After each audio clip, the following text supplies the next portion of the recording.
भारतीय राष्ट्रीय आंदोलन को प्रेरित करने में निम्नलिखित में से कौन से बाल गंगाधर तिलक द्वारा किए गए योगदान थे। पहला स्टेटमेंट है, राष्ट्रवादी विचारों का प्रचार प्रसार करने के लिए पारंपरिक धार्मिक उत्सवों के उपयोग करने की प्रथा आरंभ की गई थी। बिल्कुल सही है। होम रूल लीग आंदोलन से संबंधता थी। बिल्कुल सही है। तीसरा स्टेटमेंट है यहाँ पे, लखनऊ समझौता संपन्न करना, जिसने राष्ट्रवादी संघर्ष में हिंदू मुस्लिम एकता स्थापित की हुई थी। ये भी बिल्कुल ही करेक्ट स्टेटमेंट है। देखा जाए यहाँ पे बाल गंगाधर तिलक के बारे में, बाल गंगाधर तिलक के बारे में तो एक प्रबल राष्ट्रवादी नेता थे जिन्होंने राष्ट्रीय आंदोलन में ब्रिटिश शासन की अवज्ञा की और अपनी रणनीति के माध्यम से देखा जाए तो भारतीय स्वतंत्रता की नींव स्थापित करने में सहायता भी की। उन्होंने राष्ट्रीय आंदोलन के दौरान अनेक अवसरों पर प्रेस की स्वतंत्रता के लिए संघर्ष किया और यही कारण है कि उनको यहाँ पे जेल भी भेजा गया। 1881 ईस्वी में देखा जाए जीजी अगरकर के साथ उन्होंने समाचार पत्र केसरी और मराठा का संपादन किया। तो यहाँ पे ध्यान रखेंगे केसरी और उसके साथ साथ हो जाएगा यहाँ पे मराठा, दोनों का संपादन किया गया। 1893 में यहाँ पे मैं मेंशन करते चलता हूँ, 1893 में उन्होंने देशभक्ति के गीतों और भाषणों के माध्यम से राष्ट्रवादी विचारों के प्रचार के लिए पारंपरिक धार्मिक गणपति उत्सव का, ये बहुत इम्पोर्टेंट है यहाँ पे, 1893 में गणपति उत्सव का उपयोग करने की प्रथा यहाँ पे आरंभ कर दी थी। 1896 ईस्वी में उन्होंने युवा मराठियों में राष्ट्रवाद को प्रोत्साहित करने के लिए शिवाजी उत्सव मनाना शुरू किया। डायरेक्ट प्रश्न बनने की संभावना होती है कि कब कौन सा उत्सव त्यौहार यहाँ पे शुरू किया गया। 1896 में ध्यान रखिएगा, शिवाजी उत्सव। उसी वर्ष उन्होंने कपास पर उत्पाद शुल्क लगाने के विरोध में विदेशी वस्त्रों के बहिष्कार के लिए संपूर्ण महाराष्ट्र में एक अभियान का आयोजन किया। कपास में जब अंग्रेजों के द्वारा यहाँ पे उत्पाद शुल्क लगाया गया, उसके बाद से संपूर्ण महाराष्ट्र में एक अभियान का आयोजन किया गया। देखा जाए तो वह संभवतः प्रथम ऐसे राष्ट्रीय नेता थे जिन्होंने निम्न वर्ग हो गया, मध्यम वर्ग हो गया, इसके अलावा किसान, कारीगर, श्रमिक, ठीक है, इन सबके द्वारा राष्ट्रीय आंदोलनों में निभाई जा सकने वाली भूमिका को पहचानते हुए उन्होंने कांग्रेस में सम्मिलित करने की आवश्यकता को प्रकट भी किया। 1916 में यहाँ पे, जैसे यहाँ पे मैं मेंशन कर दूँ, 1916 में होम रूल लीग की यहाँ पे स्थापना भी की और 1916 में ही उन्होंने मोहम्मद अली जिन्ना के साथ लखनऊ समझौता, यहाँ पे देख पा रहे हैं, मोहम्मद अली जिन्ना के साथ हो जाएगा यहाँ पे लखनऊ समझौता कराने में सहायता की, जिसने राष्ट्रवादी संघर्ष में हिंदू मुस्लिम एकता यहाँ पे स्थापित की हुई थी। तिलक द्वारा स्थापित लीग का जो प्रभाव, जो क्षेत्र था, देखा जाए तो बम्बई शहर को छोड़कर कर्नाटक हो गया, मध्य प्रांत हो गया, बरार तक पूरी तरीके से विस्तारित था। एनी बेसेंट भी उस समय अच्छा खासा अपना रोल प्ले कर रही थी होम रूल लीग आंदोलन को लेके। निम्नलिखित व्यक्तियों में से कौन से भारत में महलवाड़ी बंदोबस्त से संबंधित थे? हॉल्ट मैकेंजी, दूसरा है यहाँ पे रॉबर्ट मार्टिसबर्ग, तीसरा है यहाँ पे फ्रांसिस हेस्टिंग्स। देखा जाए तो तीनों का तीनों यहाँ पे करेक्ट स्टेटमेंट होगा यहाँ पे डी, 1, 2 और 3। 1822 ईस्वी में फ्रांसिस, ध्यान रखिएगा, हेस्टिंग और R.M. बर्ड द्वारा, अर्थात इसी का नाम है रॉबर्ट मार्टिसबर्ग और इसके अलावा हो जाएगा फ्रांसीसी हेस्टिंग्स के द्वारा 1822 में यह प्रथा प्रारंभ की गई थी। 1822 में देखा जाए तो इसे यहाँ पे रेगुलेशन के माध्यम से कह सकते हैं, रेगुलेट के माध्यम से उत्तर पश्चिम सीमा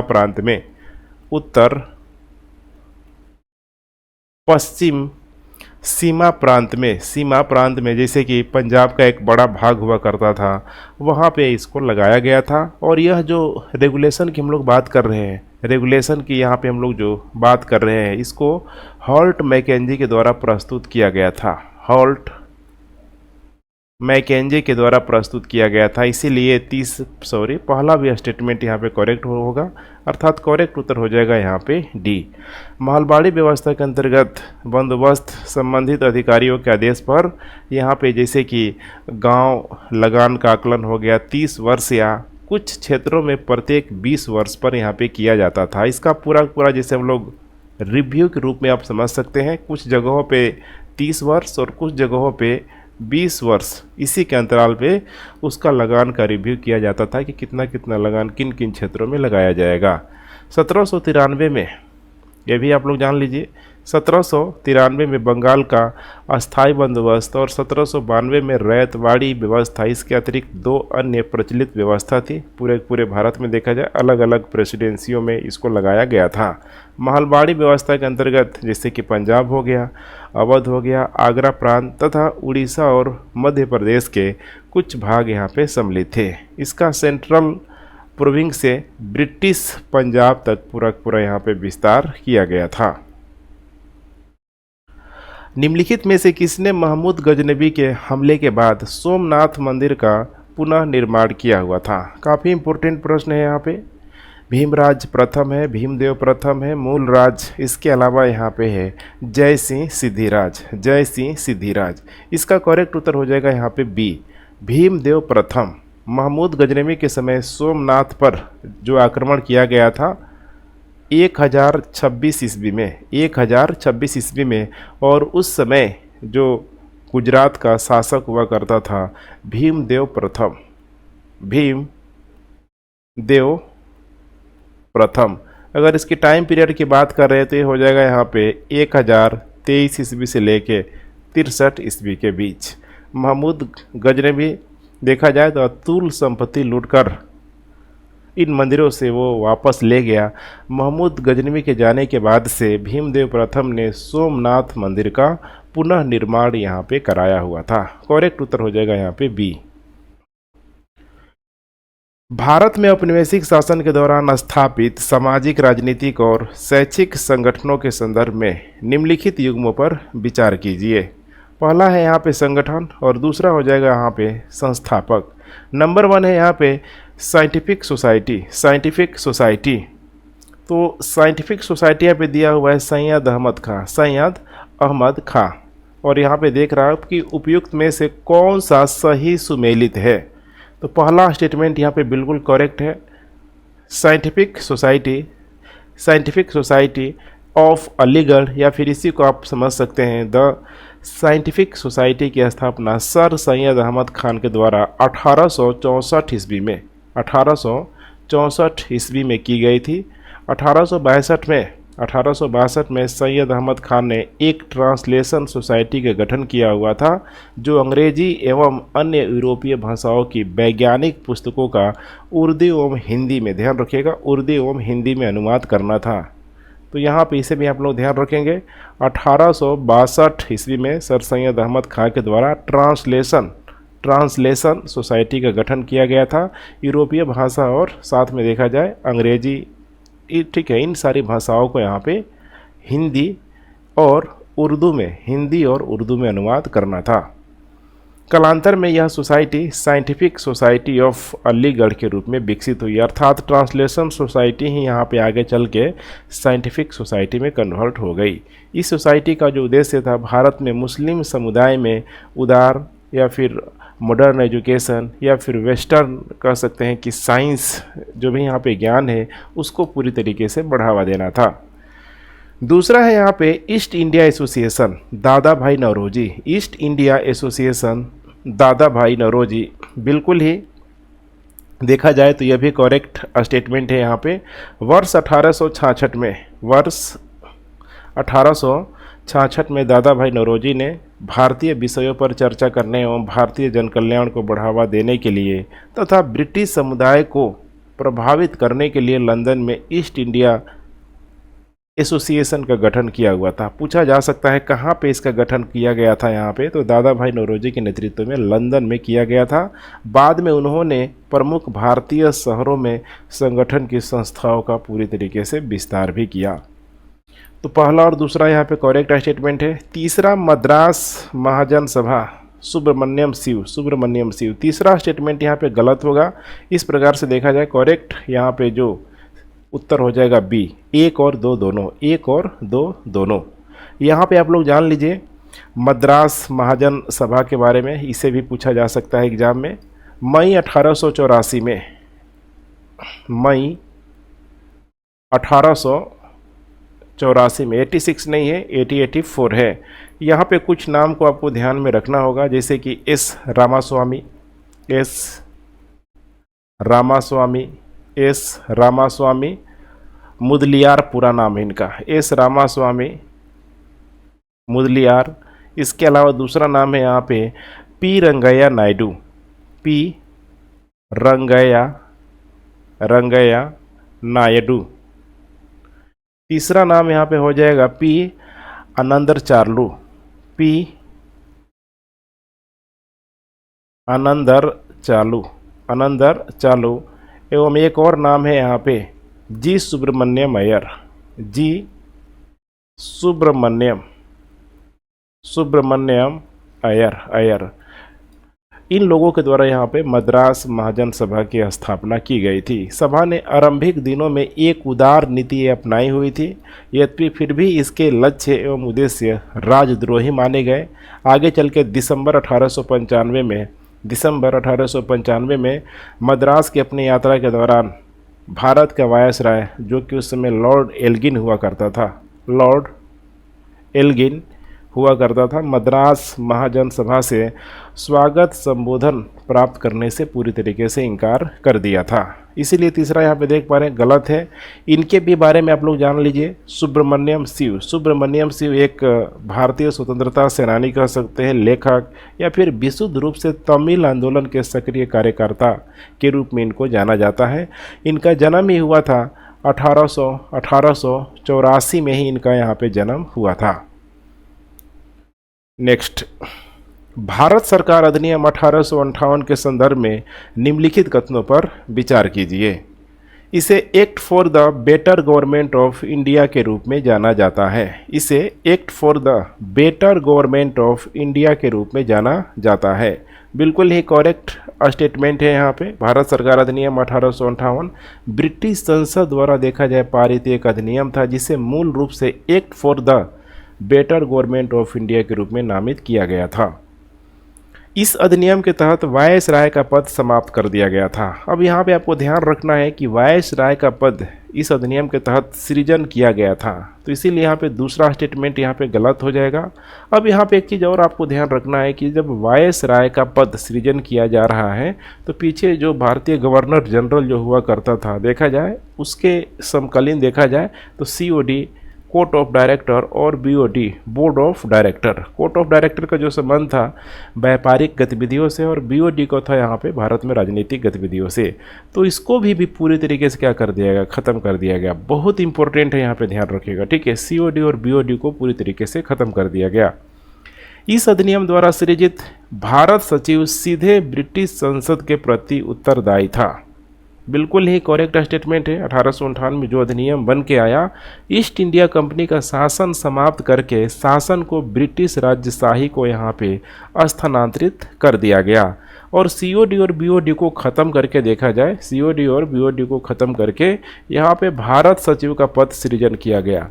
भारत सचिव, कई बार इसको राज्य सचिव के नाम से भी संबोधित किया जाता है, और इसकी सहायता के लिए मंत्री परिषद की यहाँ पे स्थापना की गई थी। भारत सचिव ब्रिटिश मंत्रिमंडल का सदस्य हुआ करता था तथा यह संसद के प्रति उत्तरदायी था। इसीलिए तीसरा यहाँ पे करेक्ट हो जाएगा। तो करेक्ट उत्तर हो जाएगा 1 और 3, अर्थात यहाँ पे हो जाएगा B। रैयतवाड़ी बंदोबस्त के संदर्भ में निम्नलिखित में से कौन सा कथन सही नहीं है? यह प्रारंभ में दक्षिण और दक्षिण पश्चिम भारत में लागू किया गया था। तो इस तरीके से आप कोरिलेट कर सकते हैं, जैसे कि ये जो क्षेत्र है बम्बई में, बारामूला वगैरह का क्षेत्र में, इधर मद्रास प्रेसिडेंसी में, इन सारे क्षेत्रों में रैयतवाड़ी बंदोबस्त को लागू किया गया था। इस व्यवस्था के अंतर्गत बंदोबस्त को समय समय पर संशोधित किया जाता था, चूँकि अंग्रेजों ने जो परमानेंट सेटलमेंट अर्थात अस्थाई बंदोबस्त जो लगाया हुआ था उससे अंग्रेज़ों को आगे चल के बहुत बड़ी मात्रा में घाटा हुआ था। इस तरीके से देखा जाए तो अंग्रेज़ दोबारा उन गलतियों को करने से बचते थे, इसीलिए इन सारे क्षेत्रों में देखा जाए तो रैयतवाड़ी बंदोबस्त को लाया गया, जिसको समय समय पे लगान दर को यहाँ पे रिव्यू किया जा सके। तो पहला भी यहाँ पे सही है, दूसरा भी सही है। कृषकों द्वारा राज्य को भू राजस्व का भुगतान मध्यस्थ के माध्यम से किया जाता था। ये एक ऐसी व्यवस्था थी जिसमें किसी भी प्रकार के मध्यस्थ की भूमिका नहीं होती थी, अर्थात किसान डायरेक्ट यहाँ पे देखा जाए, किसान डायरेक्ट यहाँ पे देखा जाए तो अपने लगान का भुगतान यहाँ पे कर सकते थे। ध्यान रखिएगा, लगान का भुगतान डायरेक्ट प्रत्यक्ष रूप से भी कर सकते थे। हालांकि देखा जाए वे लोग ठीक है अधिकारियों के माध्यम से भी करने का प्रयास करते थे। कुल मिला के देखा जाए तो बीच में किसी भी प्रकार के यहाँ पे बिचौलिए की भूमिका नहीं होती थी, जैसे कि परमानेंट सेटलमेंट में, अस्थायी बंदोबस्त में जमींदार वगैरह का यहाँ पे रोल हुआ करता था। थॉमस मुनरो के द्वारा यहाँ पे लागू किया गया था 1820 में, जो कि देखा जाए बिल्कुल ही करेक्ट स्टेटमेंट है। यह जो व्यवस्था है पूर्व में देखा जाए यहाँ पे तमिलनाडु में लागू किया था, बाद में यहाँ पे देखा जाए तो तमिलनाडु के साथ साथ महाराष्ट्र, इसके अलावा पूर्वी पंजाब, ईस्टर्न पंजाब, कुर्ग के क्षेत्र में कुर्ग, और यहाँ पे असम। ये असम बहुत इंपॉर्टेंट है, चूँकि ये असम बिल्कुल ही आपको बंगाल के सटे किनारे देखने के लिए मिल जाएगा। तो अधिकतर स्टूडेंट का कन्फ्यूजन होता है कि बंगाल में परमानेंट सेटलमेंट लागू किया गया था, तो असम में लागू भी किया गया होगा। ध्यान रखिएगा, असम में रैयतवाड़ी व्यवस्था को लागू किया गया था। पिट्स इंडिया एक्ट 1784 के संदर्भ में निम्नलिखित कथनों पर विचार कीजिए। पहला स्टेटमेंट है यहाँ पे, इस अधिनियम के तहत पहली बार ब्रिटिश अधिकृत भारतीय प्रदेश शब्द का उपयोग किया गया। ब्रिटिश अधिकृत भारतीय शब्द का प्रयोग किया गया, जो कि देखा जाए तो बिल्कुल ही ये करेक्ट स्टेटमेंट है। पिट्स इंडिया एक्ट जिसे देखा जाए तो इंडिया कंपनी एक्ट 1784 के नाम से भी इसको जाना जाता है। ब्रिटिश संसद द्वारा रेगुलेटिंग एक्ट 1773 की कमियों को समाप्त करने के लिए यहाँ पे लाया गया था, जो भी उसमें संशोधन हो सकता था, इसीलिए तो इसको यहाँ पे लाया गया था। इस अधिनियम के परिणाम स्वरूप ब्रिटिश सरकार और कंपनी द्वारा ब्रिटिश अधिकृत भारतीय प्रदेश पर द्वैध नियंत्रण पूरी तरीके से आरंभ हो गया, जिसमें अंतिम प्राधिकार यहाँ पे सरकार के कंट्रोल में निहित होता था। राजनीतिक विषयों के लिए जैसे कि आप लोग मैंने बताया था, यहाँ पे एक था COD और दूसरा था यहाँ पे BOD। COD और वो हो जाएगा BOD। तो BOD यहाँ पे हो जाएगा राजनीतिक विषयों को नियंत्रण मंडल के संदर्भ में आप समझ सकते हैं, बोर्ड ऑफ कंट्रोल, और दूसरा हो जाएगा यहाँ पे COD वाणिज्यिक विषयों के लिए, ठीक है, निदेशक मंडल, जिसको कोर्ट ऑफ डायरेक्टर के रूप में भी जाना जाता था। इस अधिनियम के तहत भारत से संबंधित राजनीतिक मामलों के लिए एक बोर्ड ऑफ कंट्रोल के गठन किया गया था, जो कि बिल्कुल ही करेक्ट है। यहाँ पे ध्यान रखिएगा, पहला स्टेटमेंट करेक्ट है, तीसरा पहला भी करेक्ट है। कंपनी के भारत और चीन के साथ व्यापार पर एकाधिकार यहाँ पे अक्षुण्ण रहा। अब इस चीज़ को आपको ध्यान में रख के चलना होगा। देखिए, ये जो तीसरा स्टेटमेंट है बिल्कुल ही करेक्ट है। इस अधिनियम ने ब्रिटिश सरकार को भारतीय प्रशासन पर सर्वोच्च नियंत्रण प्रदान किया और कंपनी को भारत और चीन के साथ व्यापार पर पूरी तरीके से एकाधिकार यहाँ पे बना रहा। ठीक है, तो इसीलिए यहाँ पे आपको ध्यान रखना है। दूसरा भी स्टेटमेंट यहाँ पे बिल्कुल करेक्ट होगा, अर्थात करेक्ट उत्तर हो जाएगा यहाँ पे C, 1, 2 और 3। ब्रिटिश ईस्ट इंडिया कंपनी के संदर्भ में निम्नलिखित कथनों में से कौन सा कथन सही नहीं है? महारानी एलिजाबेथ द्वारा एक शाही चार्टर, इसी को आदेश पत्र के रूप में जाना जाता है, इसी को जारी करके कंपनी को पूर्व में व्यापार करने के लिए अनन्य विशेष अधिकार यहाँ पे प्रदान किए गए। अनन्य मतलब क्या हो जाएगा यहाँ पे? अन्य, एक से अधिक यहाँ पे हो जाएगा। ठीक है, विशेष अधिकार प्रदान किए गए, बिल्कुल ही देखा जाए। ठीक है, तो ये करेक्ट स्टेटमेंट है, लेकिन पूछ क्या रहा है? सही नहीं है। ध्यान रखिएगा, सही नहीं है। एग्जाम हॉल में बिल्कुल आपको कॉन्शियस होके, एक्टिव होके आपको देखना है यहाँ पे, उसके बाद से ही यहाँ पे गोला भरना है, टिक लगाना है। तो यहाँ पे देख पा रहे हैं पहला जो स्टेटमेंट है, ठीक है, कंपनी ने शाही फरमान प्राप्त करने के लिए, आपको ध्यान होगा, captain William captain William Hawkins को मुगल बादशाह जहांगीर के दरबार में भेजा हुआ था। जैसे कि दूसरा स्टेटमेंट पढ़िए, जहांगीर कंपनी को फरमान प्रदान करने वाला मुगल बादशाह था। इसमें कोई अतिशयोक्ति नहीं होना चाहिए, बिल्कुल ही करेक्ट है ये भी। तीसरा है यहाँ पे, कंपनी ने अपनी प्रथम फैक्ट्री हुगली में स्थापित की थी। अब ये बिल्कुल ही गलत स्टेटमेंट है। कंपनी ने अपनी प्रथम जो फैक्ट्री थी, आपको ध्यान होगा, सूरत में स्थापित की थी, अस्थाई फैक्ट्री के रूप में, अस्थाई फैक्ट्री के रूप में। इसे भी आप लोग ध्यान में रख के चलेंगे। पूछ रहा है कौन सा सही नहीं है, तो करेक्ट उत्तर हो जाएगा सी। कंपनी ने भारतीय उत्पादों और विनिर्मित वस्तुओं के लिए नवीन बाजार खोले, जो कि बिल्कुल ही करेक्ट है। यहाँ पे भारत बिल्कुल ही देखा जाए तो कच्चे माल का निर्यातक बन गया और तैयार माल का आगे चल के आयातक बन गया, जिसकी वजह से भारतीय जो अर्थव्यवस्था है पूरी तरीके से ठीक है चरमराती गई। खासकर उसकी वजह से किसानों के साथ साथ जो भी साहूकार थे, साहूकारों के साथ साथ देखा जाए यहाँ पे ठीक है जो भी दस्तकार थे, सबको यहाँ पे समस्या का सामना करना पड़ा। अस्थाई बंदोबस्त के संदर्भ में निम्नलिखित कथनों पर विचार कीजिए। इसे बंगाल और बिहार में वारेन हेस्टिंग्स द्वारा यहाँ पे लागू किया गया था। अब यहाँ पे देखेंगे अस्थाई बंदोबस्त है, नाम दिया है वारेन हेस्टिंग्स, कितना एक गलत स्टेटमेंट दिया हुआ है। क्योंकि बंगाल का जो द्वितीय गवर्नर जनरल कह सकते हैं लॉर्ड कॉर्नवालिस के द्वारा 1793 ईस्वी में अस्थाई बंदोबस्त लागू किया गया था।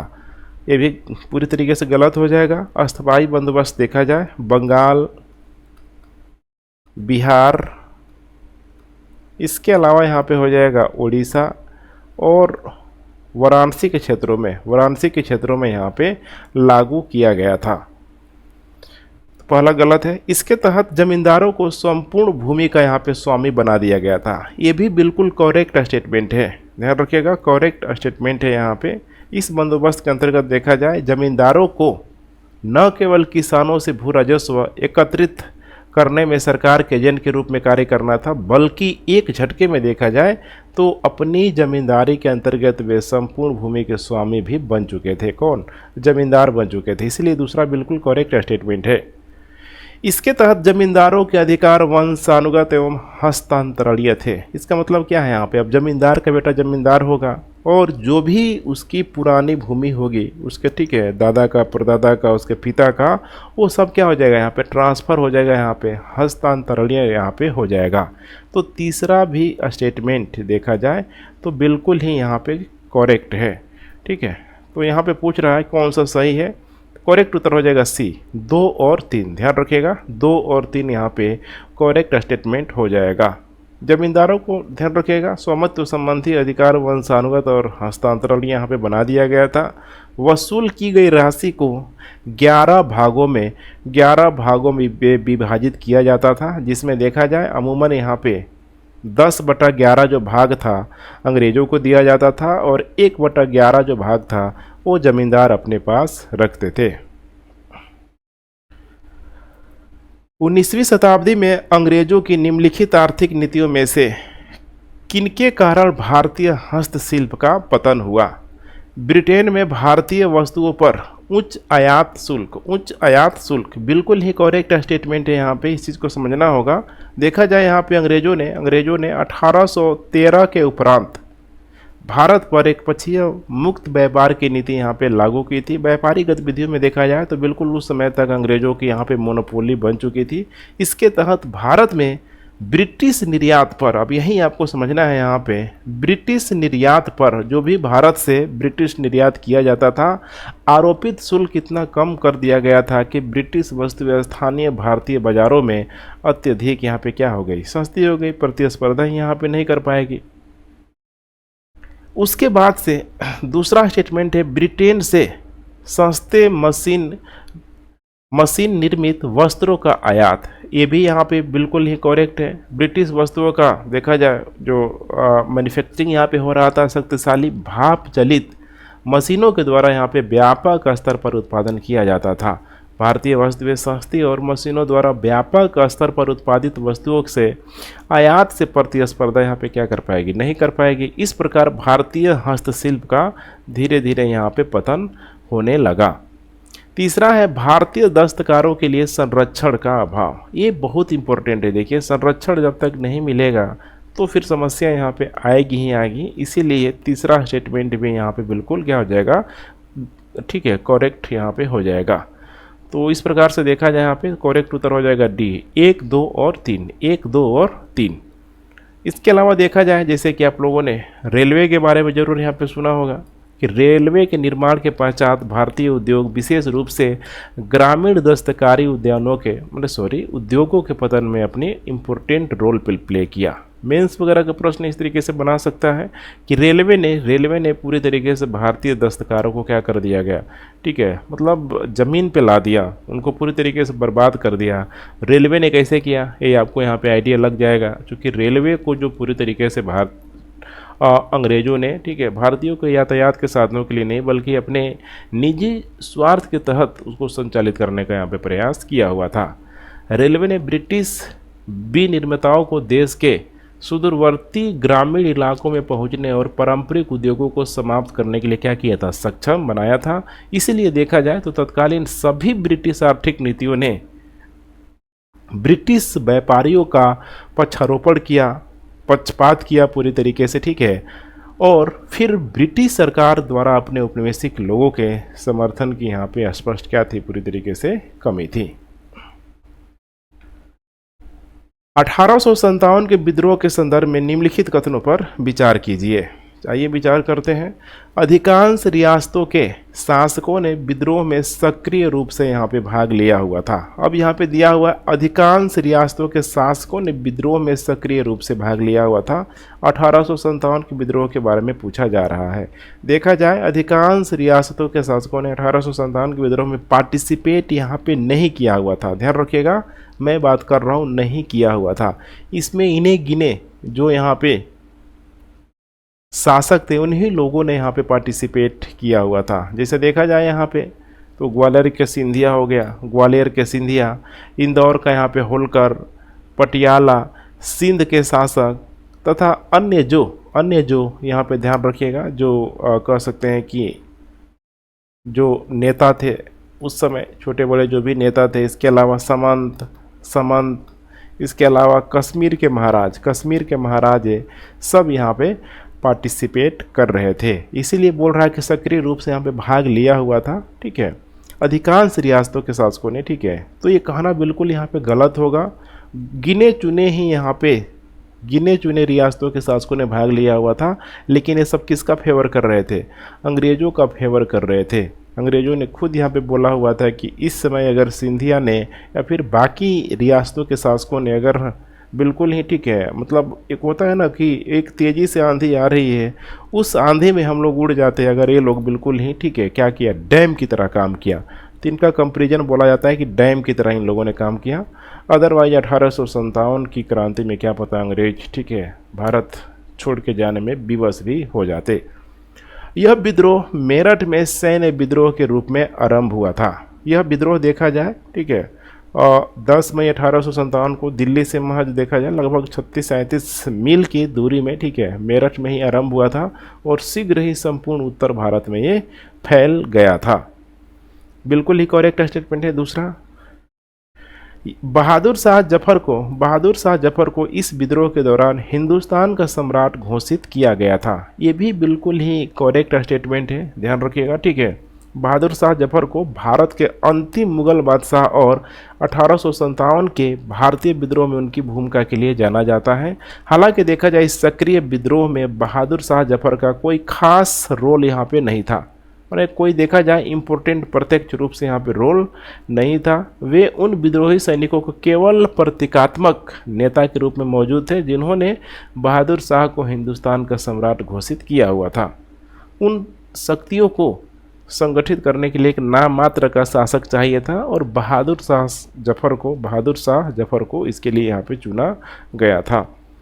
तो दूसरा और तीसरा बिल्कुल ही करेक्ट स्टेटमेंट है, अर्थात करेक्ट उत्तर हो जाएगा यहाँ पे 2 और 3। हालांकि बहादुर शाह जफर को इसकी कीमत भी चुकानी पड़ी। अंग्रेज़ों ने इनके सभी बेटों को यहाँ पे हत्या कर दी, मार दी, और बहादुर शाह जफर को पेंशन पे यहाँ पे रंगून भेज दिया। 1882 का रिपन प्रस्ताव संबंधित था। किससे संबंधित था रिपन प्रस्ताव?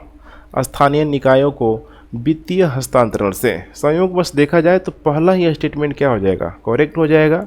1882 का जो रिपन प्रस्ताव देखा जाए, प्रशासन प्रांतीय सरकारों में भी स्थानीय निकाय यहाँ पे लागू करना था। स्थानीय निकाय व्यवस्था को यहाँ पे लागू करना था। इसके लिए रिपन प्रशासन ने वित्तीय विकेंद्रीकरण के मेयो की सरकार द्वारा प्रारंभ किए गए सिद्धांतों का पूरी तरीके से समर्थन किया था। अर्थात लॉर्ड मेयो के द्वारा जो यहाँ पे चलाया गया था, आगे चल के इसको रिपन के द्वारा पूरी तरीके से क्या किया गया, यहाँ पे समर्थन किया गया। तो बहुत इंपॉर्टेंट है।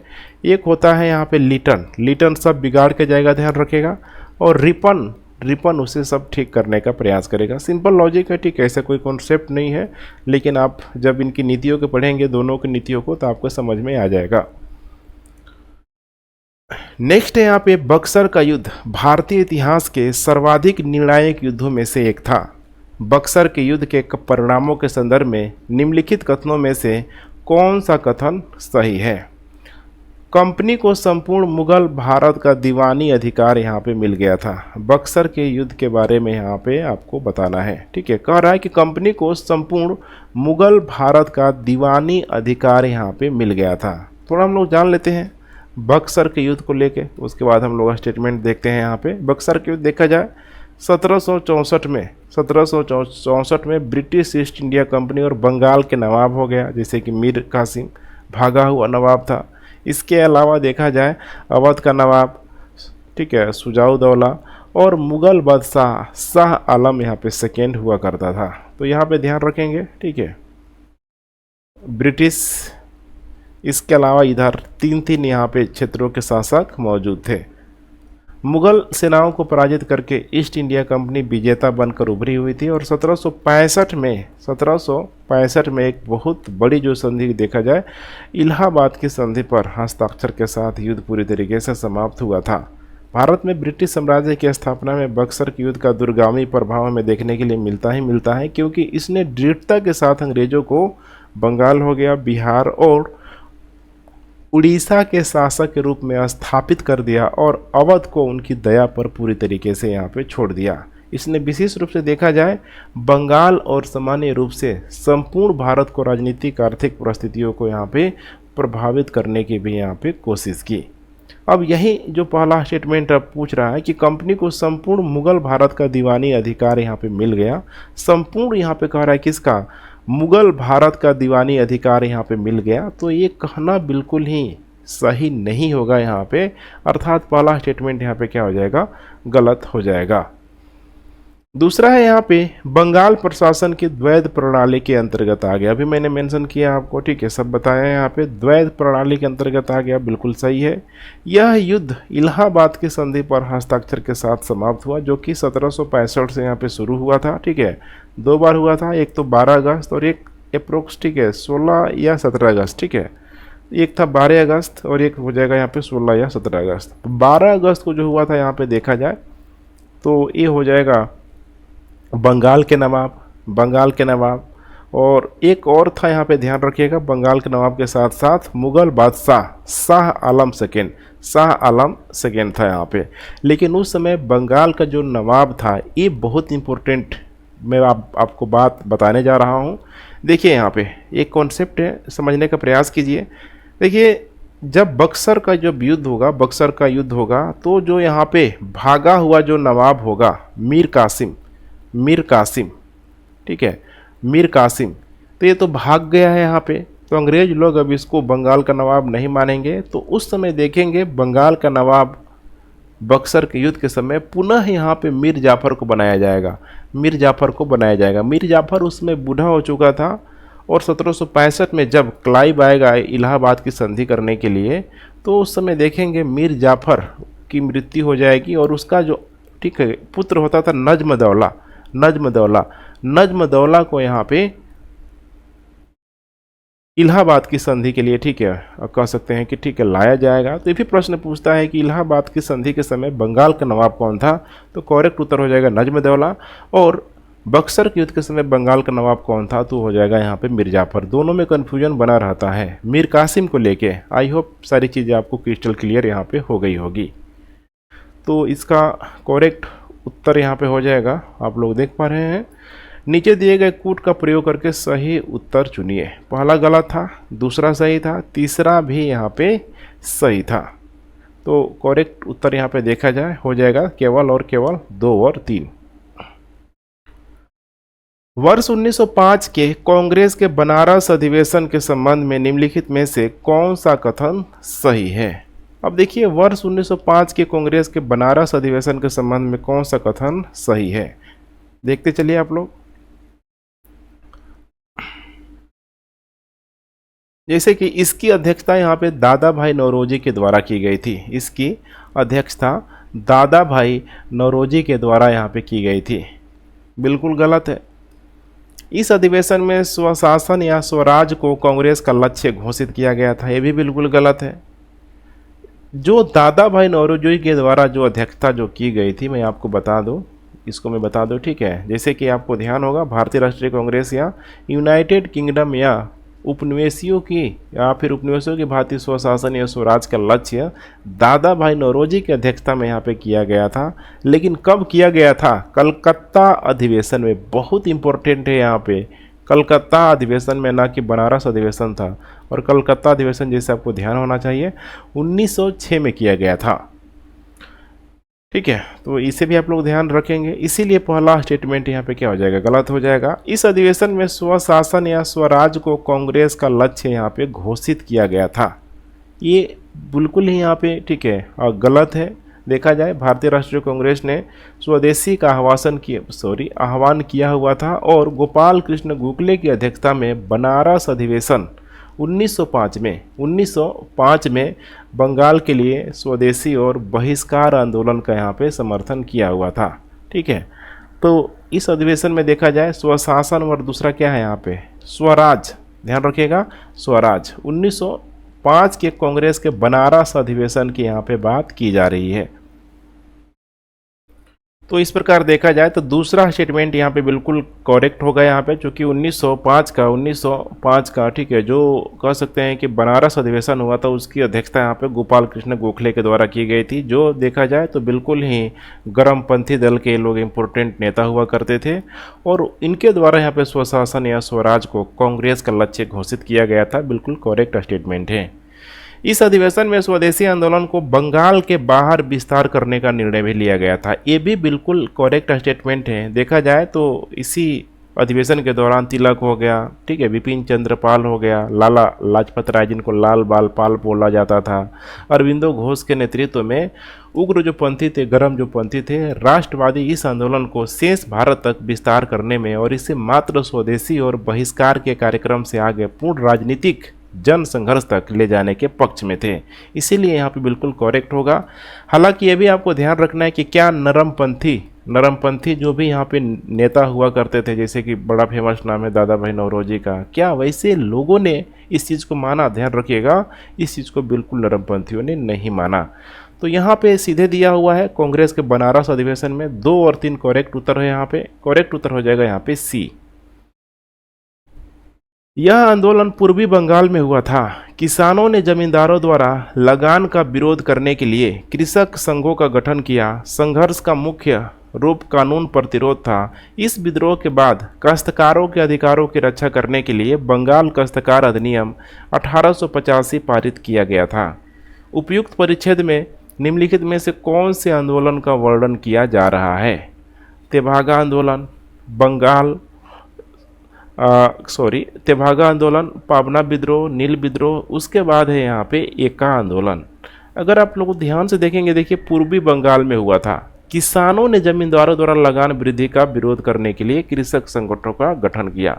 ये था यहाँ पे पाबना विद्रोह, जिसमें किसान बोलते हुए नजर आ रहे हैं कि हम सिर्फ और सिर्फ महारानी की रैयत बनना चाहते हैं, अर्थात उनको जो समस्या थी जमींदारों से थी, यही था ना उस समय देखा जाए तो किसान जो लोग थे अपने वास्तविक दुश्मन को पहचान ही नहीं पा रहे थे।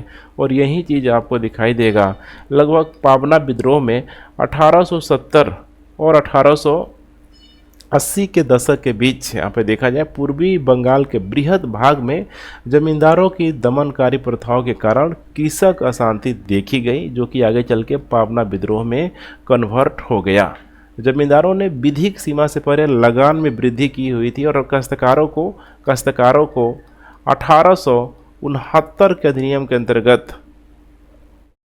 उनके अधिकारों को अर्जित करने से यहाँ पे प्रतिबंधित यहाँ पे कर दिया गया था। अपने उद्देश्यों को प्राप्त करने के लिए जमींदारों ने बलपूर्वक देखा जाए बेदखली हो गया, मवेशियों और फसलों की जब्ती और न्यायालयों में लंबे समय तक चलने वाली एवं महंगी मुकदमेबाजी का सहारा लिया था, जहां गरीब किसानों ने स्वयं को देखा जाए बिल्कुल ही पंगु की स्थिति में यहाँ पे पाया हुआ था। दमनकारी शासक बहुत अधिक हो जाने पर पाबना जिले में एक नाम है यहाँ पे यूसुफ शाही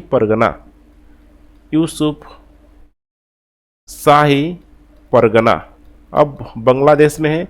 यहाँ के किसानों ने जमींदारों की मांग का विरोध करने के लिए कृषक संघ का गठन किया। कृषक संघ ने लगान हड़ताल का आयोजन किया, जैसे कि रैयतों ने न्यायालयों में जमींदारों को चुनौती देते हुए बढ़ी हुई लगान देने से यहाँ पे इनकार कर दिया हुआ था। इसके अलावा रैयतों द्वारा, ये बहुत इम्पोर्टेंट मैं बातें बता रहा हूँ, रैयतों द्वारा ध्यान रखिएगा, न्यायालयों में मुकदमा लड़ने के लिए इन लोगों के द्वारा धन जुटाया यहाँ पे गया था चंदा के माध्यम से।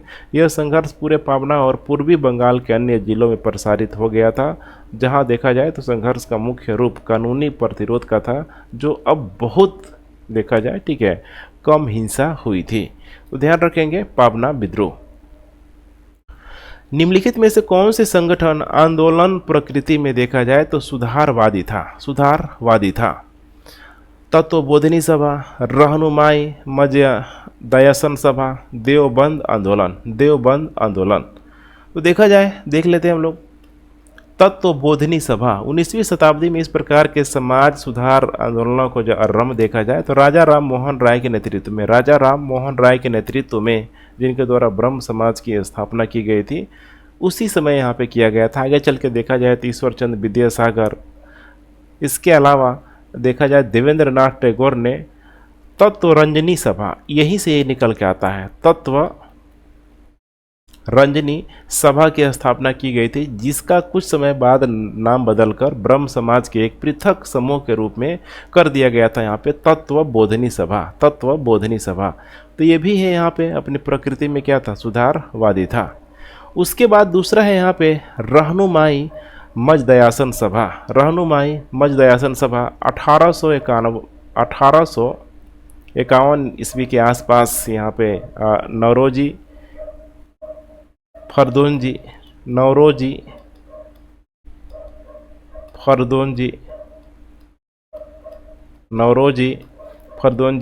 इसके अलावा दादा भाई नौरोजी है। बंगाल और अन्य, ध्यान रखिएगा, अन्य द्वारा रहनुमाई मजदयासन सभा की स्थापना की गई थी। एक धार्मिक सुधार था, इसका यहाँ पर शुभारंभ किया हुआ था। इसने रूढ़िवाद के विरुद्ध अभियान चलाया हुआ था, ये बहुत इंपॉर्टेंट है। रूढ़िवाद अर्थात ये भी आप देख पा रहे हैं समाज सुधार आंदोलन के रूप में ही आप समझ सकते हैं।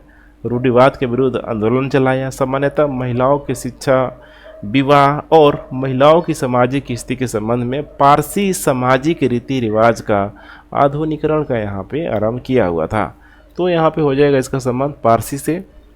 तत्वबोधिनी सभा दोनों ही करेक्ट है। देवबंद आंदोलन आपको ध्यान होगा, देवबंद आंदोलन शहर में गठित पुनरुत्थानवादी आंदोलन था। पुनरुत्थानवादी आंदोलन था। 1866 ईस्वी में मोहम्मद कासिम नैनतवी, राशिद अहमद गंगोही और कई अन्य व्यक्तियों द्वारा इस मदरसे की यहाँ पे स्थापना की गई थी। देवबंद की हम लोग यहाँ पे बात करते हैं, देखा जाए तो देवबंद जो आंदोलन था ब्रिटिश उपनिवेशवाद के प्रति प्रतिक्रिया के रूप में विकसित हुआ था, जिसे भारतीय विद्वानों के समूह के द्वारा ठीक है कह सकते हैं कि इस्लाम को भ्रष्ट करने वाला भी यहाँ पे माना जाता था, जिसका उद्देश्य था इस्लामी पुनरुद्धार और साम्राज्यवादी विरोधी विचारधाराओं का यहाँ पे संगठन करना था। इसीलिए तीसरा गलत हो जाएगा। करेक्ट उत्तर हो जाएगा यहाँ पे बी, ए और 2 ठीक है, मतलब 1 और 2 दोनों। वह बंगाल में संस्कृत कॉलेज के प्रिंसिपल थे। उन्होंने विधवा पुनर्विवाह अधिनियम 1855 के पक्ष में आवाज उठाई। उपरोक्त कथन निम्नलिखित में से किसको यहाँ पे संदर्भित करता है? बहुत आसान सा जवाब होगा, देवेंद्रनाथ टैगोर है, ईश्वर चंद्र विद्यासागर, जगन्नाथ शंकर सेठ, इसके अलावा है यहाँ पे करसन दास मूलजी। इसका करेक्ट उत्तर हो जाएगा बी, ईश्वर चंद्र विद्यासागर, जिनका पूरा नाम है पंडित ईश्वर चंद्र विद्यासागर। महान विद्वान और समाज सुधारक थे। उन्होंने अपना पूरा जो जीवन है समाज सुधार के लिए यहाँ पे समर्पित कर दिया था, और ये भी एक अच्छा खासा कह सकते हैं कि उनके द्वारा पहल है विधवा पुनर्विवाह अधिनियम 1855। भारतीय राष्ट्रीय कांग्रेस का वर्ष 1907 का सूरत अधिवेशन स्वतंत्रता आंदोलन के इतिहास में महत्वपूर्ण है, क्योंकि क्या हुआ था? कांग्रेस द्वारा मुस्लिमों के लिए पृथक निर्वाचन मंडल यहाँ पे स्वीकार किया गया था। क्या स्वीकार किया गया था? आप लोग खुद बताइए। यहाँ पे 1907 का, ये बिल्कुल ही इनकरेक्ट स्टेटमेंट है। कांग्रेस द्वारा मुस्लिमों के लिए पृथक निर्वाचन मंडल का स्वीकार तो किया गया था, लेकिन आपको ध्यान होगा लखनऊ अधिवेशन में, लखनऊ अधिवेशन में जो कि 1916 में किया गया था। कांग्रेस नरमपंथियों एवं गर्मपंथियों में विभाजित हो गई थी। नरमपंथियों और गर्मपंथियों में 1907 का सूरत अधिवेशन में, बिल्कुल ये सही था। टाइम पीरियड की यहाँ पे बात किया जाए, टाइम पीरियड की बात किया जाए तो जैसे लिखा है 1907 स्वदेशी आंदोलन का आरंभ हुआ था। ये कब हुआ था? 7 अगस्त 1905 को ही यहाँ पे हुआ था। ये भी गलत हो जाएगा, मैंने देखा जाए, ठीक है। भारतीय राष्ट्रीय कांग्रेस के लक्ष्य के रूप में स्वराज को यहाँ पे अपनाया गया था। कब अपनाया गया था? आपको याद होगा, लाहौर अधिवेशन, लाहौर अधिवेशन 1929 में ये अपनाया गया था, ठीक है। तो ये भी इनकरेक्ट स्टेटमेंट यहाँ पे हो जाएगा, तो चीज़ों को आपको ध्यान में रख के चलना है। तो इसका करेक्ट उत्तर हो जाएगा यहाँ पे बी। वर्ष 1858 के पश्चात सेना में किए गए परिवर्तनों के संदर्भ में निम्नलिखित कथनों पर विचार कीजिए। सेना में भारतीयों की तुलना में यूरोपियों का अनुपात कम कर दिया गया था। अब देखेंगे 1857 का विद्रोह होगा तो सेना में भारतीयों की तुलना में यूरोपियों का अनुपात कम नहीं किया जाएगा बल्कि अधिक कर दिया जाएगा। तो पहला स्टेटमेंट यहाँ पे गलत हो जाएगा। यहाँ पे देखा जाए दूसरा स्टेटमेंट, यूरोपीय सैनिकों को भौगोलिक और सैन्य रूप से महत्वपूर्ण स्थानों पर तैनात किया गया था, बिल्कुल सही है। इसके अलावा जैसे कि सिखों से, इसके अलावा नेपाल के क्षेत्रों से यहाँ पे गोरखा बटालियन नाम आप लोगों ने ज़रूर सुना होगा, वहाँ से भी सैनिकों को शामिल किया गया था। इसमें देखा जाए जो अनुपात ये पूछा जा सकता है, ठीक है, 1 अनुपात यहाँ पे 3 होगा और दूसरा यहाँ पे 2 अनुपात यहाँ पे 5 होगा। इस अनुपात की बात करें हम लोग तो ये आपको देखने के लिए मिल जाएगा बंगाल प्रेसिडेंसी में, बंगाल प्रेसिडेंसी में, और नीचे यहाँ पे हो जाएगा इधर मद्रास प्रेसिडेंसी की तरफ, ठीक है। तो इसे भी आप लोग ध्यान रखें। 1 अनुपात 3 नहीं होना चाहिए मेरे ख्याल से, यहाँ पे 1 अनुपात यहाँ पे 2 होना चाहिए, ठीक है। प्रति 2 सैनिकों पे देखा जाए, प्रति 2 सैनिकों पे यहाँ पे 1 भारतीय सैनिक, और यहाँ पे हो जाएगा प्रति 5 भारतीय सैनिकों पे 2 यहाँ पे हो जाएगा यूरोपीय सैनिक। इसे भी आप लोग ध्यान जरूर रख के चलेंगे, पूछा जा सकता है। नेक्स्ट, 19वीं सदी के नील विद्रोह के संदर्भ में निम्नलिखित कथनों पर विचार कीजिए। नील विद्रोह के संदर्भ में, यह विद्रोह संयुक्त प्रांत के पश्चिम क्षेत्रों में हुआ था। संयुक्त प्रांत के पश्चिम क्षेत्र में हुआ था। देखिए यहाँ पे नील विद्रोह की बात की जा रही है और संयुक्त प्रांत के पश्चिम क्षेत्र में, अर्थात संयुक्त प्रांत मतलब क्या हो जाएगा, उत्तर प्रदेश का भी एरिया है, इसका पश्चिम क्षेत्र में। ये तो बिल्कुल ही यहाँ पे गलत हो जाएगा, क्योंकि ये हुआ था कहाँ पे, बंगाल में हुआ था। तो यहाँ पे पहला जो स्टेटमेंट गलत हो जाएगा। यूरोपीय बागान मालिकों के विरुद्ध यह विद्रोह बाद में औपनिवेशिक सरकार के विरुद्ध आंदोलन में परिवर्तन यहाँ पे हो गया था, बिल्कुल ही करेक्ट है यहाँ पे।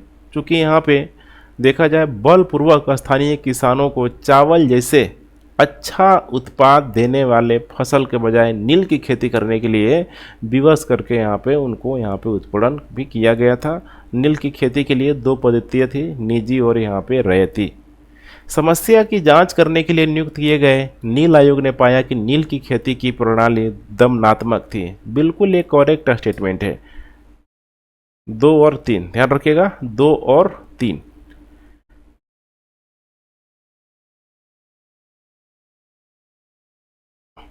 सॉरी, ठीक है, दूसरा स्टेटमेंट में फिर देखता हूँ। यूरोपीय बागान मालिकों के विरुद्ध यह विद्रोह बाद में औपनिवेशिक सरकार के विरुद्ध आंदोलन में परिवर्तित हो गया था। अब यहाँ पे आंदोलन में परिवर्तित हो गया था यूरोपीय बागान मालिकों के विरुद्ध। ये पूरा जो स्टेटमेंट है यहाँ पे आपको सही होता हुआ दिखाई नहीं देगा। ध्यान रखिएगा, सही होता हुआ यहाँ पे दिखाई नहीं देगा, क्योंकि यहाँ पे देखा जाए रैयतों ने बढ़े हुए लगान को देने से मना करने के साथ साथ लगान देना भी बंद कर दिया, और उन्होंने भूमि से बेदखल किए जाने का जो प्रयास का प्रत्यक्ष रूप से यहाँ पे विरोध किया। तो आंदोलन में परिवर्तित यहाँ पे जो लिखा है ये गलत हो जाएगा। ठीक है, तो दो भी गलत है, सॉरी, हाँ, दो भी यहाँ पे गलत हो जाएगा, और तीसरा यहाँ पे क्या हो जाएगा, सही हो जाएगा। ठीक है, तो करेक्ट उत्तर हो जाएगा केवल और केवल 3। प्लासी के युद्ध के संबंध में निम्नलिखित कथनों पर विचार कीजिए। पहला स्टेटमेंट है, यह एक तरफ ब्रिटिश ईस्ट इंडिया कंपनी और दूसरी तरफ बंगाल के नवाब के मध्य यहाँ पे लड़ा गया था। किसकी बात की जा रही है, प्लासी की यहाँ पे बात की जा रही है। एक तरफ ब्रिटिश ईस्ट इंडिया कंपनी और दूसरी तरफ बंगाल के नवाब के मध्य लड़ा गया था। बिल्कुल ही करेक्ट स्टेटमेंट है यहाँ पे। प्लासी में देखा जाए, ठीक है, तो बंगाल का जो नवाब था सिराजुद्दौला था, उसकी हत्या कर दी गई थी। उसके बाद से यहाँ पे मीर जाफर को नवाब बना दिया गया था। लेकिन ध्यान रखिएगा, प्लासी के बाद से इंस्टेंट कंपनी अभी भी कब्जा करने की यहाँ पे इच्छुक नहीं थी, व्यापारिक रोल ही अपना प्ले कर रही थी, क्योंकि उसका मुख्य उद्देश्य उस समय तक देखा जाए तो व्यापार का यहाँ पे विस्तार करना ही करना था। इस युद्ध के पश्चात मीर जाफर को बंगाल के नवाब बनाया गया। बिल्कुल ही करेक्ट है, तो यहाँ पे करेक्ट उत्तर हो जाएगा यहाँ पे दोनों का दोनों अर्थात सी। कौन सा सुल्तान नया धर्म चलाना चाहता था किंतु उलेमाओं ने उसका पूरी तरीके से विरोध किया? बलबन है, अलाउद्दीन खिलजी है, मोहम्मद बिन तुगलक है, सिकंदर लोदी है। बहुत आसान सा जवाब हो जाएगा यहाँ पे अलाउद्दीन खिलजी। अलाउद्दीन खिलजी बिल्कुल ही एक महत्वाकांक्षी शासक था। उसने सिकंदर ए सानी की उपाधि धारण की थी। सिकंदर ए सानी की उपाधि, सिकंदर ए सानी की उपाधि धारण की थी, और उसने अपने सिक्कों पर अपना नाम अंकित भी करवाया था। वह संपूर्ण विश्व को जीतने की अभिलाषा रखता था, बिल्कुल ही सिकंदर की तरह। साथ ही उसने एक नवीन धर्म चलाने की भी कोशिश की।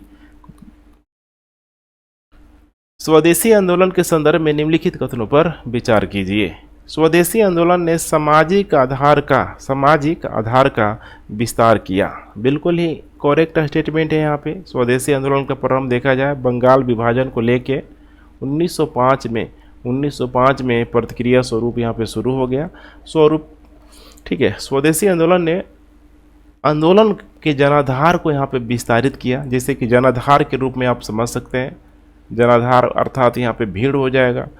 जैसे कि स्कूल एवं कॉलेज के छात्र, महिलाएं, बंगाल के उच्च एवं मध्यम वर्ग के लोगों ने सब यहाँ पे भाग लिया। कुछ मुसलमानों ने भी इस आंदोलन में भाग लिया। हालांकि अधिकांश उच्च और मध्यम वर्ग के मुसलमान आंदोलन से यहाँ पे दूर ही रहे। स्वदेशी उद्योगों का यहाँ पे विकास हुआ। स्वदेशी उद्योगों का यहाँ पे विकास हुआ, बिल्कुल ही करेक्ट है। जैसे कि जो भी स्वदेशी उद्योग था, छोटी छोटी कह सकते हैं कि कुटीर उद्योग के रूप में, कुटीर या फिर लघु उद्योग के रूप में समझ सकते हैं। जैसे कि कपड़ा मिल हो गया, साबुन, माचिस की फैक्ट्रियाँ, चरम शोधन कारखाने, बैंक, बीमा कंपनियां, दुकानों आदि की उस समय यहाँ पे स्थापना की गई। कुल मिला के देखा जाए तो इसने भारतीय कुटीर उद्योग को पुनर्जीवित करने का प्रयास किया। यह अंग्रेजी सरकार के विरुद्ध आर्थिक सामाजिक संघर्ष था, जिसका सीधा प्रभाव बंगाल के सांस्कृतिक विकास पर पड़ा। ये भी यहाँ पे देखा जाए बिल्कुल ही करेक्ट स्टेटमेंट है। यहाँ पे राष्ट्रीय शिक्षा परिषद की स्थापना की गई थी। ध्यान रखिएगा, राष्ट्रीय शिक्षा परिषद की स्थापना की गई थी, बिल्कुल सही है। अगस्त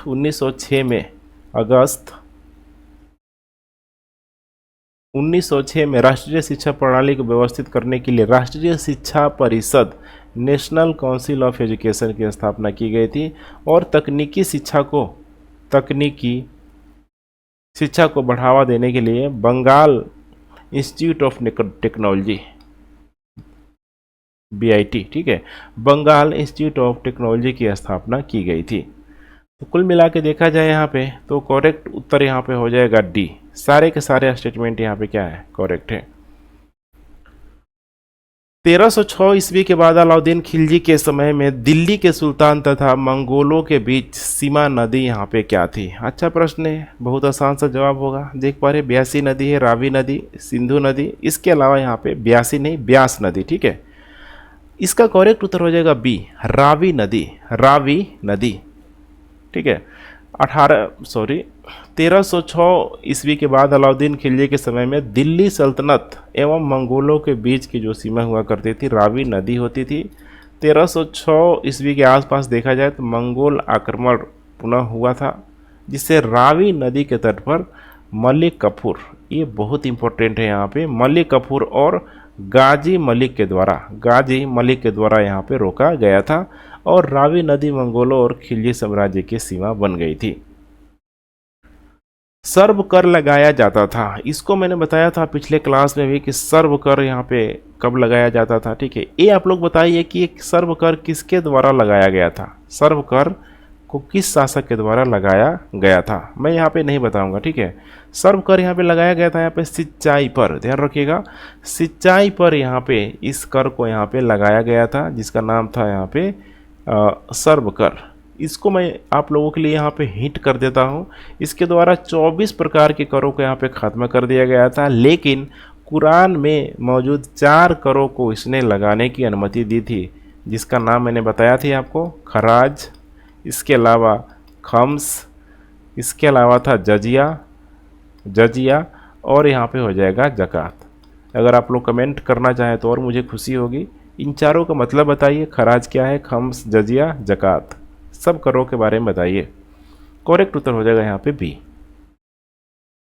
गांधीवाद और मार्क्सवाद के बीच एक आम समझौता है, बहुत इंपॉर्टेंट प्रश्न है यहाँ पे, गांधीवाद और मार्क्सवाद। देखिए गांधीवादी विचारधारा में देखा जाए तो राम राज्य को जो सबसे अधिक यहाँ पे मतलब तहजीब यहाँ पे दी जाती है कि जितना अधिक हो सके राम राज्य में, अर्थात जो राज्य का जो कंट्रोल है अपने लोगों के ऊपर, जितना कम से कम यहाँ पे हो सके तो उससे लोगों की यहाँ पे आज़ादी क्या मिलेगी, अधिक से अधिक मिलेगी। यही तो चीज़ है यहाँ पे मार्क्सवाद का आप लोगों ने, ठीक है, मार्क्सवाद के बारे में ज़रूर पढ़ा होगा। यहाँ पे मार्क्सवाद यहाँ पे जिस विचारधारा की यहाँ पे बात करता है, सर्वहारा की शासन, जिसमें राज्य को पूरी तरीके से यहाँ पे ख़त्म करने की यहाँ पे बात करता है, अर्थात राज्य को ये दोनों कहीं न कहीं एक शोषण के उपकरण के रूप में देखने का प्रयास करते हैं।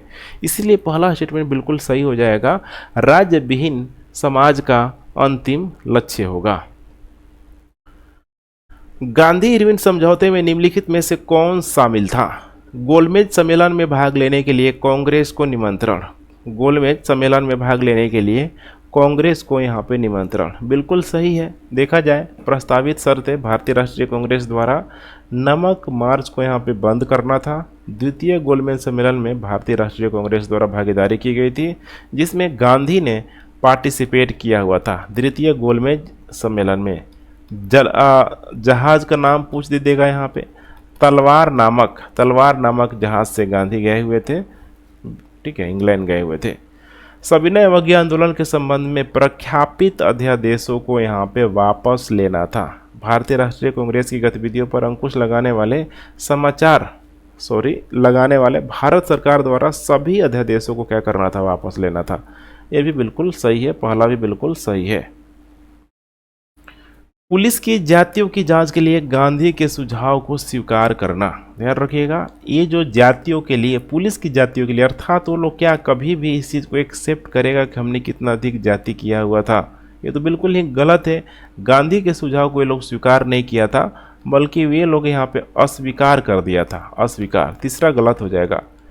केवल उन्हीं बंदियों की रिहाई की जिन पर हिंसा का आरोपी नहीं था, ध्यान रखिएगा, हिंसा का आरोपी नहीं था। ये भी बिल्कुल ही करेक्ट स्टेटमेंट है। हिंसा से जुड़े अपराधों को छोड़कर कई प्रकार के अपराधों से संबंधित सभी मुकदमों को वापस यहाँ पे ले लिया गया था, चौथा सही होगा। करेक्ट उत्तर हो जाएगा यहाँ पे देख पा रहे बी, 1, 2 और 4। इल्बर्ट बिल विवाद किससे संबंधित था? बहुत आसान सा प्रश्न है, हथियार रखने पर, गलत हो जाएगा। यूरोपियों के मुकदमे से संबंधित भारतीय मजिस्ट्रेट पर लगाई गई अयोग्यता को हटाने से, ये बिल्कुल ही करेक्ट स्टेटमेंट होगा। 1883 में, ये टाइम पीरियड याद रखेंगे, 1883 में इल्बर्ट बिल पेश किया गया था जिसने भारतीय न्यायाधीशों को तत्कालीन वायसराय, जिसका नाम था यहाँ पे रिपन और काउंसिल ऑफ इंडिया के कानूनी सलाहकार जो उस समय हुआ करता था सर कॉर्टन इल्बर्ट, इन्हीं लोगों के द्वारा यूरोपियों के खिलाफ मामलों की सुनवाई करने की शक्ति प्रदान की गई थी। लेकिन इसका इतना क्रिटिसाइज किया गया है यहाँ पे, ठीक है, कि रिपन को तो यहाँ पे आगे चल के इनको, ठीक है, त्याग पत्र यहाँ पे देना पड़ा, क्यों त्याग पत्र देना पड़ा? क्योंकि इसमें, इस बिल में देखा जाए सीधे सीधे बात लिखा गया था कि भारतीयों के लिए अंग्रेजों के गहरे जो भी भाव थे, अर्थात आप कह सकते हैं यहाँ पे जो भारतीय जो लोग थे, भारतीय जो न्यायाधीश थे, भारतीय लोग जो वकील थे, ये लोग क्या कर सकते थे? सुनवाई कर सकते थे इस बिल के माध्यम से अंग्रेजों की जो भी यहाँ पे आपराधिक गतिविधियाँ थी, ठीक है, उससे भी ये लोग आसानी से सुनवाई कर सकते थे। तो इस चीज़ को यहाँ पे आपको ध्यान में रखना होगा, क्योंकि इससे यहाँ पे भारत में और ब्रिटेन में ब्रिटिश के इस बिल का यहाँ पे भारी आक्रोश था, होना स्वाभाविक था। लेकिन यही जो विद्रोह था, इस विद्रोह ने शिक्षित भारतीयों को यहाँ पे जगा दिया कि देखो जो ब्रिटिश लोग थे यहाँ पे क्या है, ये वास्तविक उनका चरित्र क्या है। कांग्रेस समाजवादी पार्टी के संदर्भ में निम्नलिखित कथनों पर विचार कीजिए। कांग्रेस समाजवादी पार्टी की सदस्यता के लिए कांग्रेस का सदस्य होना कोई अनिवार्य शर्त यहाँ पे नहीं था, ध्यान रखिएगा। कांग्रेस समाजवादी पार्टी के सदस्य के लिए कांग्रेस का सदस्य होना बिल्कुल क्या था? अनिवार्य था, बिल्कुल ही यहाँ पे अनिवार्य था। पहला गलत हो जाएगा। जवाहरलाल नेहरू और सुभाष चंद्र बोस भी इसके सदस्य थे। जवाहरलाल नेहरू और सुभाष चंद्र बोस भी इसके सदस्य थे। नेहरू और बोस देखिए दोनों समाजवादी होते हुए भी इसके सदस्य थे। इसमें कहना किसी प्रकार की अतिशयोक्ति, ठीक है, इसे आप लोग कंसीडर कीजिएगा, ठीक है। नेहरू और सुभाष चंद्र बोस समाजवादी होते हुए भी इसके जो सदस्य थे यहाँ पे नहीं थे, ध्यान रखिएगा, नहीं थे, इसीलिए दूसरा भी क्या हो जाएगा? गलत हो जाएगा। तीसरा है यहाँ पे इसकी स्थापना जो की गई थी 1934 में, कहाँ पे की गई थी? मुंबई में। ये बहुत इंपॉर्टेंट है। 1934 में मुंबई में की गई थी। संपूर्णानंद और जयप्रकाश नारायण की अध्यक्षता में की गई थी। जयप्रकाश नारायण की अध्यक्षता में, ठीक है, महासचिव के रूप में भी ये किया गया था। इसमें 13 प्रांतों के प्रतिनिधियों ने यहाँ पे भाग लिया हुआ था। गांधी जी ने इसके निजी संपत्ति उन्मूलन, जमींदारी उन्मूलन एवं रियासतों को समाप्त करने की नीतियों के समर्थक यहाँ पे नहीं थे। तो ये भी बिल्कुल ही करेक्ट स्टेटमेंट है। यहाँ पे गांधी ने संपत्ति उन्मूलन, वर्ग, ठीक है, युद्ध हो गया, जमींदारी उन्मूलन, पूंजीवाद उन्मूलन, इसके अलावा रियासतों के उन्मूलन से संबंधित जो भी कांग्रेस समाजवादी पार्टी के विचारों को उनके द्वारा पूरी तरीके से खारिज कर दिया गया था। इसके अलावा गांधी ने श्रमिक, किसान और प्रजा को ट्रस्टी के रूप में कार्य करने की यहाँ पे सलाह दिया हुआ था। तो तीसरा सही है, चौथा सही है। करेक्ट पूछ रहा है, सही कूट का चयन करें। करेक्ट उत्तर हो जाएगा डी, 3 और 4।